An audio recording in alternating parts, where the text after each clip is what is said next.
Hi everyone, and today we'll talk about future of Elder Scrolls Online, about everything that's coming in Elder Scrolls Online in 2025, about everything that's changing in Elder Scrolls Online in 2025. So let's start right over. And the first thing we need to talk about seasonal model. Now, seasonal model comes to Elder Scrolls Online, but don't be afraid, it's not that awful seasonal model like it is in Diablo 4 or in Destiny 2. Seasons are not getting anywhere. It's more like in The Division 2, in Skull and Bones, where you can play seasons. Seasons are just another title of some sorts of DLCs or chapters. And by the way, the whole seasonal model is more like we've got 3 years before. Like, if you remember when we've been playing through like we've been playing for 8 years, something like 7 or 8 years since the launch of Elder Scrolls Online. We've been playing almost every single year with the same pattern. We've got dungeon DLC with 2 dungeons in spring, and after that big chapter, big DLC in summer, and after that another DLC with 2 dungeons and another DLC, story related DLC, but a little bit less than chapter in summer. So every single year we've got, almost every single year we've got 4 DLCs, 2 DLCs with 2 dungeons in every DLC, and 2 DLCs with a new zone, new story, new different contents, activities, public activities, stealth activities, and the major DLC every year, summer DLC, introduced new trial, new raids. Trials are the raids in Elder Scrolls Online.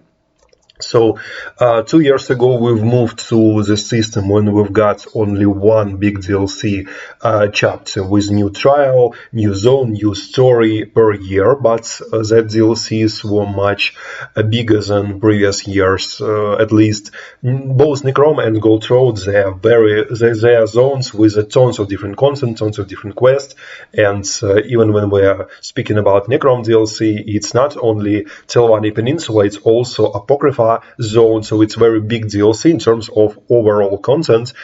So I can even say that Necrom is probably twice like a regular DLC in terms of size, and its quality also got not much better than previous DLCs, but it was really extremely detailed, especially in terms of lore. Previous DLCs also, they are really good, especially some DLCs like Somerset, Elsewhere Arc, but Necrom, it's really opened a new page, completely new page in terms of lore, story, etc, etc. So it's really good DLC, and the Necrom plus the Gold Road arc about Iselia, but who is she and what is happening, you will see by yourself. I'm not here to spoil anything. So even despite this model also is quite good, but Zos has decided to return back to the previous model when we've got 4 DLCs per year, 2 DLCs with dungeons and 2 DLCs with story and different overland contents and zones, and the whole year content of 4 DLCs, cycle of 4 DLCs, will be called seasons. So again, it's not something like seasons in Destiny 2 or other live services like Diablo 4 and The Division 2. It's not just a seasonal content, it's a content mostly that will stay with you, and you can play through it no matter when, no matter whenever you want, like it is in The Division 2, where you can play through the manhunt missions even after the season ends, and to get most of the seasonal content even after the season ends. So it's just simply a DLCs renamed. And what's more important is the story. By the way, if you're wondering in which order you need to play Elder Scrolls Online story, I've got a video you can check in the tip will be in the description. You can check my full complete order, all the stories, all the storylines, all the DLCs and story arcs in Elder Scrolls Online. I will probably update this video and make an updated remade video this year with the new DLCs, but even now it's pretty all the previous DLCs, they are described with all the story arcs, logical story arcs with the right order. And if I remember from my previous video with story arcs, we've been playing through some sort of 3 major acts of Elder Scrolls Online story. Main game, main storyline with Alliance storyline, Manimarka and Molag Bal storyline, and Diablo Wars. It's something like Arc 1. Arc 2 started with Arc 1 ended with and started with High Isle DLC, where we've got summary of everything that happened previously, and new arc started with High Isle and Firestone DLC, and later continued towards Iselia story. And by the way, Iselia story, it's something really extremely new that opens new horizons for the whole Elder Scrolls series in general, not only Elder Scrolls Online. And now we are some sort of coming back to the original story, but it's continuation of the original story of Three Banners War, of Manimarka and Molag's Bal, big plan of bringing Tamriel to Cold Harbor. I'm trying not to spoil you quite a lot, especially if you're a new player and you haven't finished storyline yet for yourself, main storyline. So it's a continuation of that arc, of the original arc, but with some new concepts that we've played through all that 11 years. So it's some sort of act. It's some sort of Act 3 or even Act 4 if we are counting Iselia arc like an Act 3. So again, we're coming to the original story and we're developing the original story even further. So what will be that Season of the Worm Cult, like it's called? Season will start, by the way, the overall season started with current DLC with 2 dungeons. We are currently playing on live server, and it will continue towards the first DLC, some sort of it's the same like it was with chapters. It's, by the way, it's a chapter. So major DLCs that we've gotten every single year on June the 2nd, and this June we also will get new DLC, new chapter, Season of the Worm Cult. It will be called Part 1.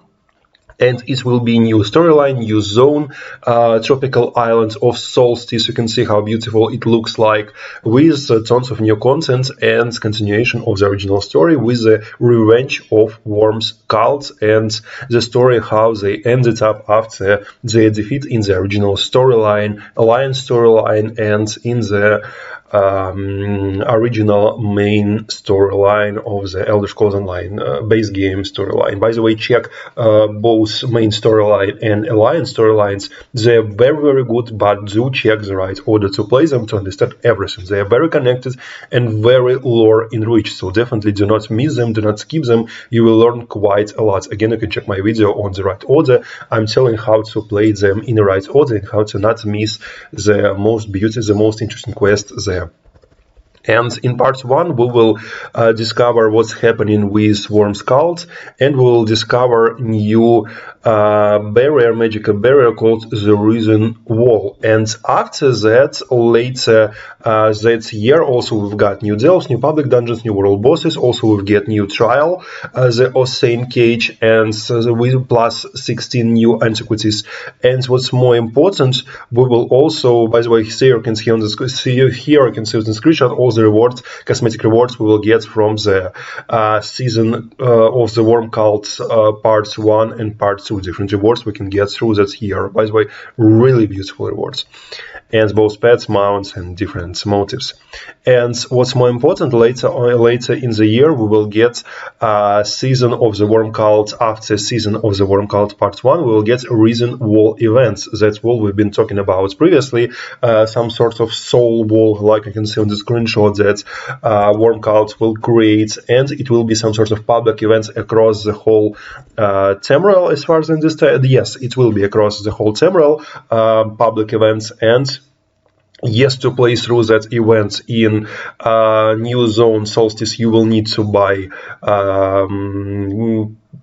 purchasable season content pass for the year. We'll talk about different editions later. So you will need to buy DLC to be able to play through those events in the new zone. But even if you didn't buy any editions, you will still be able to play through the events, Reason Wall, in other zones except for the new DLC zone, you will still be able to participate in these events because it will be across all temporal public events for everything will change world. I'm pretty sure it will be some sort like a cataclysm in World of Warcraft where the world was completely changed by the Deathwing's actions. So I'm pretty sure it will be some sort of like that. Also events are happening around the whole temporal. Would be really cool and really great to see it in the Elder Scrolls Online. And after that, we will get Season of the Worm Cult Part 2. It's a continuation of the story. It's another It's another story-oriented DLC. We will get, I'm pretty sure, again, something like, it will be like always, something like in autumn, in the middle of the autumn, or maybe in early autumn. We will play through the continuation of the story, and you can see there are Void Mothers on the screenshot, so I'm pretty sure it will be also in some ways connected with everything we've participated in Dark Hearts of Skyrim DLC. So again, check my rights order to play ESO story and make sure to play through the Markarth and Western Skyrim storyline. In some ways it will be connected, maybe also it will be connected with Blackwood storyline, because if you remember from the Blackwood ending, from the Fargrave ending, Lyrand also came for some other very dark mysteries, and she's investigating that mysteries. I'm pretty sure it's something also connected with the Voids. We will learn about Voids much more, because if you remember the trial from arena from Markarth, Vatican Hollows, it was connected with Void Mother's final boss, Maybruga. She was a Void Mother, and everything was in very different ways connected with the Void. And also Lyrand's secrets also in some ways were connected in Fargrave with the Void. So I'm pretty sure those will connect the stories and give us answers what Lyrand was and is chasing for right now, how it's connected with the Void. And after that, we will get, in this DLC, we'll also get world bosses, DLC, another public dungeon, and new rewards, both exclusive to the new content and shared across the unified Solstice zone. New Overland sets, as always, 3 more mythic items and many more items and collectibles to earn, so it's quite obvious. It's the same DLC like we've got 3 years ago in autumn. Lesser DLC, still story connected DLC, like for example 1000 Elsewhere, or for example Clockwork City. Not the best example because we've got trial in Clockwork City, like for example Dark Brotherhood Gold Coast DLC, something like that. And after that we will get another dungeon pack with two new dungeons, like we already got 2 dungeons in Fallen Banners currently DLC, Exiled Redoubt and Lab Seclusa. We will get another dungeon pack with 2 new dungeons ending the year. And what's more important, we don't need now to buy different editions of the DLC, Premier, Deluxe Edition, or just a Standard Edition. Now we have only one content pass per every year, and buying this content pass for this year, you will get completely everything for 50 euros, something like that. So it's even more convenient for players, for the users, to buy just single one pack and getting everything. There are just 2 main aspects of buying this. It's only rewards only depends on when you are buying. Either you are buying before the May 7, if I remember correctly, it will count like a pre-order and you will get pre-order bonuses, or you're buying after the May 7th. Let me check. I'm pretty sure it was May pre-order date. I will check it later probably, and will update it in the description.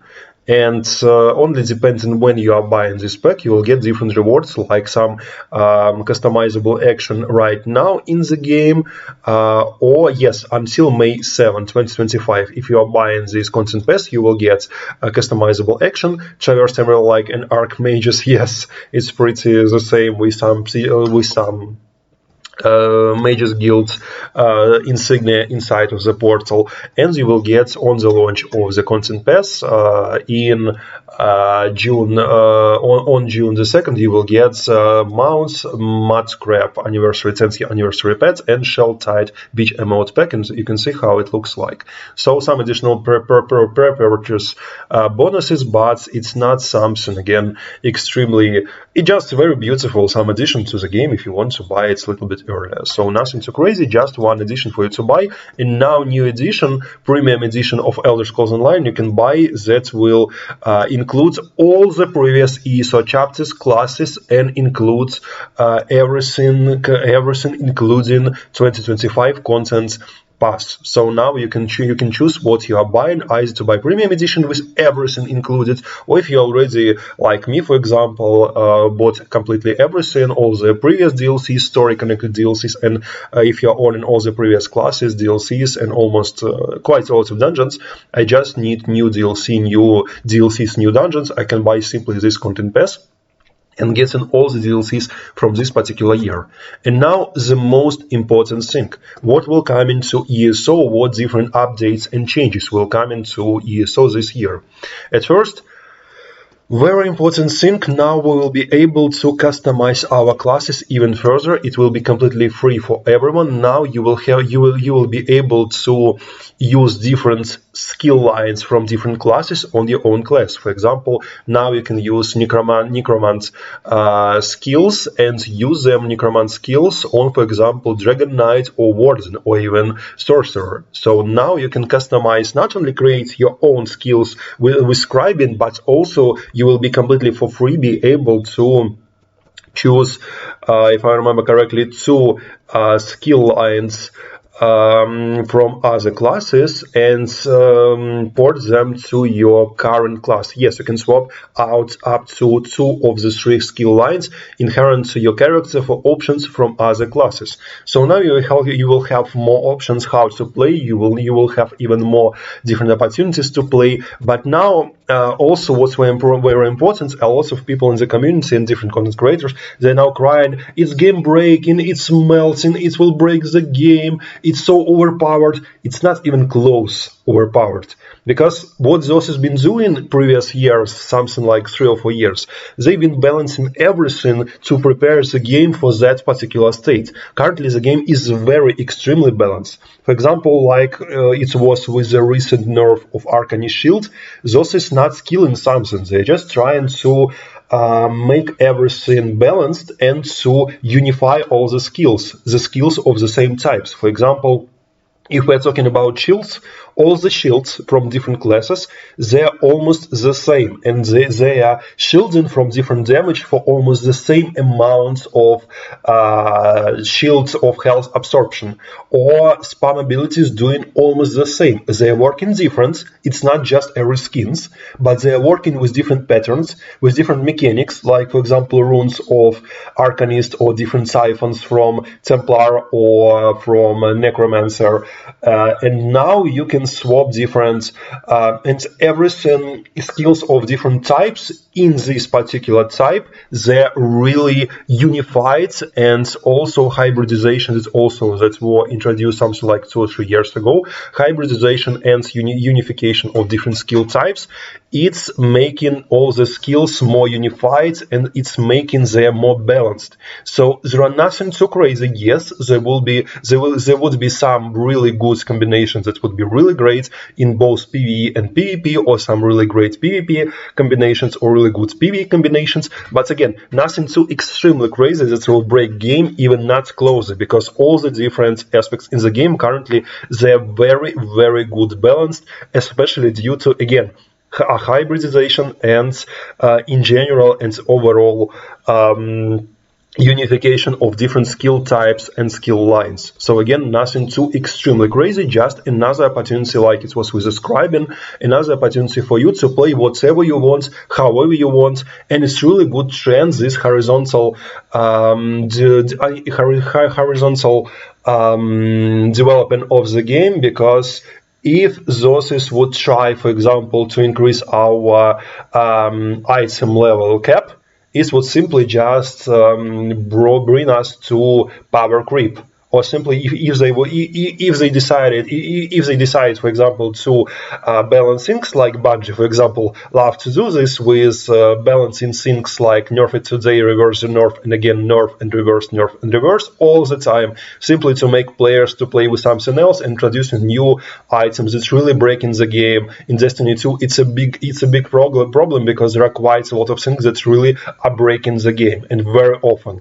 Celeste to say hi and other guns, especially DLC guns, when you pre-purchase some new DLCs, deluxe edition, and getting some new guns, it's really shredding, and you can in both PvP and in some ways in PvE, like it was even with Final Shape Fusion Rifle. Final Shape is the latest DLC for Destiny 2. It was a gun that you can get from pre-purchase right now, right here, from the deluxe edition, and it was really both great and broken, because it's really with some bugs and some glitches. It helps you to literally nuke some bosses with some particular classes. So it's not a story about Elder Scrolls Online. In Elder Scrolls Online, they also are trying really to balance everything, and it's working great, because now you don't need to farm new builds to be able to beat all the hardest activities, even on highest difficulty possible. I'm talking even about new DLC dungeons on hard mode, or the latest trials again on hard modes, DLC trials. You still can beat them in meta builds you've been playing several years ago, but there are new combinations and there are new alternatives, and it's one of the best ways to develop the game. And you can see by the success of Elder Scrolls Online, by the success of Necrom and Gold Road DLC, they were one of the most purchased DLCs ever in ESO history. And you can see it's still the most working pattern of developing live service game. In ESO, doing everything is extremely right. And again, nothing too overpowered, just new opportunities for you. And what's more important, new very important things about quality of life updates and changes in ESO with next update 46. New things will be introduced, like for example, new tutorial for returning players and some rewards for returning players, and new some sort of guideline for everyone who is returning, what you missed and what you need to play, and even some unique items you can earn from for playing this tutorial, returning player tutorial. Also, what's more important, you can always skip this, but I highly advise you to play through it. It will also be Heroes Return Golden Pursuit, exclusive for the returning players. And what's more interesting, also you will be able to, let me just read the quotation, because it's very, very good, especially for the players who are buying subscription, ESO Plus subscription, and for the players who are in the furnishing. Update 46 also brings with it a new benefit for ESO Plus members, the furnishing vaults. You can see it on the screenshot.